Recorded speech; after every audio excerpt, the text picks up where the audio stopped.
आता आपल्या उद्या ठेवायचे इन्क्युबेटरमध्ये आपली अंडी. त्यासाठी आपल्याला आधी चेक करायचे कुठली अंडी चांगली आहेत आणि कुठली अंडी ताजी आहेत आणि कुठली अंडी खराब आहेत. तर ते तुम्हाला दाखवतो मी कसं चेक करायचं ते. आपण आपले अंडी घेतलेत आणि एक पाण्याचा बाउल घेतला आहे. तर तुम्हाला दाखवतो मी. आता बघा हा अंडा घेतो मी. हा पूर्ण ताजा आहे कारण की हा आपण आता त्या दिवशी कालच आणला आहे पोल्ट्रीतून. तर आता हा अंडा बघा कसं एकदम खालती बसेल.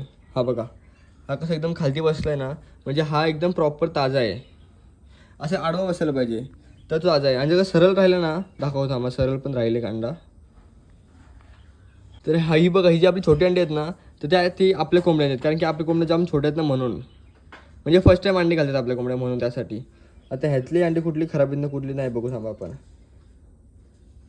आता हा बघा हा थोडासा हे पण हा असा आडवा राहिला बघा असा असं राहिलं आहे. मग हा पण आपण बाजूला काढून ठेवू. आणि तो दुसरा अंडा बघू आपण. हा बा आपल्या कोंबडीचाच आहे. तर हा अंडा बघा कसा सरळ राहिला एकदम असा असं राहिलं सरळ. तर हा अंडा जुना आहे म्हणजे खूप जुना आहे अंडा. खूप म्हणजे 8-9 दिवसाचा आहे. मग ह्यातून पिल्ला निघाल की नाही आपल्याला माहिती नाही. म्हणून आपले हे सगळे अंडे आहेत ना हे आपण सगळे कोंबडी खाली टाकू आपण अंडे आपले.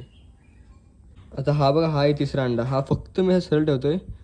आपोआप पाण्यात जाऊन सरळ होतोय बघा. हा बघा झाला सरळ.